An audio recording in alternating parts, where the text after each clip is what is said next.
আরো একটি ভিডিও নিয়ে আপনাদের সামনে হাজির হলাম। আজকের ভিডিওটা ভিন্ন, দেশবালা নাকি বিদেশবালা। আজকে আপনাদের সামনে আমি প্রশ্ন রাখবো, আপনারা বুঝে শুনে উত্তর দিবেন। আমি কিছু উদাহরণ বা কিছু কাহিনী বা কিছু বাস্তবতা আপনাদের সামনে তুলে ধরবো, সেখান থেকে আপনারা বিবেচনা করে এই প্রশ্নের উত্তর দিবেন, দেশ ভালো নাকি বিদেশ ভালো। তাহলে আমি আর কথা বাড়াবো না, মূল কথাই চলে যাই। আমার পাশের বাড়ির একজন ভাতিজা সম্পর্ক লাগে, তার মাই প্রতিদিন আমার বাড়িতে গিয়ে বলতো আমার ছেলেকে একটা বিশেষ ব্যবস্থা করে দিতে বলো, আমার ছেলে দেশে কিছু করার নাই, কিছু করার ব্যবস্থা নাই, তাকে একটা বিষয় দিতে বলো। এরকম করে আমার বাড়িতে আমার আম্মাকে বা আমার ফ্যামিলিকে সবসময় বলতো। সেই কথাতেই, সেই বলাতেই আমি ভাইফুতের জন্য একটা বাতিজার জন্য বিষয় একটা ব্যবস্থা করে দিছি। বিষয়টা ছিল ওদের কাজ এই একদম সস্তায়, মানুষ তো 5 লাখ টাকা, 6 লাখ টাকা, 4.5 লাখ টাকা এরকম দিয়ে এখানে আসে, কিন্তু বাইফুত বা বাতিজা আসার সময় তার মাত্র খরচ হয়েছে বিষে টিকিট এজেন্সি সব কিছু মিলিয়ে যা খরচ হয়েছে তা দিছে। কত খরচ হয়েছে? মাত্র 2.5 লক্ষ টাকা, সব কিছু মিলিয়ে শুধুমাত্র 2.5 লক্ষ টাকা। তো তাকে এই বিষয়টা দিছিলাম, সেই বিষয় নিয়ে সৌদি আরব আসছিল আজ থেকে আরো 3 বছর আগে, শুধুমাত্র 2.5 লক্ষ টাকা খরচ করে। এখন আসেন হিসেবে, বিদেশ ভালো নাকি দেশ ভালো। এই 1 বছর 2 বছর 3 বছর, সে 3 বছর প্রবাস জীবন করে এখন ছুটিতে গেছে।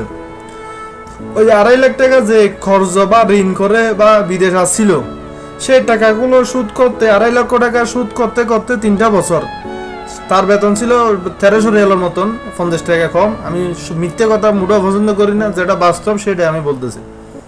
1250 টাকা বেতন ছিল, খানা কফিলের ছিল, শুধুমাত্র এমবি খরচ তার ছিল, এমবি খরচ। তাহলে তাকে খরচ সর্বোচ্চ 100 টাকা খরচ মাসে, আর 1150 টাকা তার থেকে ছিল। 1150 টাকা সে ফ্যামিলিতে দিয়ে ঋণ শোধ করে বা বাদ বাকি খরচ ফ্যামিলির জন্য সামাল দিয়ে তার থেকে 3টা বছর গেছে এই শুধু 20-এর ঋণ শোধ করার জন্য, ফ্যামিলি খরচ আর 20-এর ঋণের খরচ। এই 3টা বছর গেছে, সে এখন ছুটিতে গেছে। এখন ছুটিতে গিয়ে যে 4 মাস 5 মাসের ছুটিতে গেছে, সে চলার মতন এখন কি নেই, সামর্থ্য নেই। এখন আবার কি করতেছে, ঋণ করতেছে। তো সে যদি ছুটি থেকে আবার আসে, এই ঋণ ফুসতে হয়তো আরো 2 বছর লাগবে। তাহলে ওদিকে 3 বছর, এদিকে 2 বছর, তাহলে কয় বছর হইলো? 5টা বছর। একজন প্রবাসী 5টা বছর যদি এরকম ঋণ শোধ করায়, ফ্যামিলি চলায়, যদি চলে যায়, তাহলে হক টাকা দিয়ে এটা কি কাজ কিনে নেওয়া, বা এটা কি ভালো, বা ফ্যামিলি থেকে দূরত্ব বজায় থাকা, ফ্যামিলি থেকে দূরত্ব হয়ে নিজেকে নিজে গায়েব করা প্রবাসের নাম দিয়ে?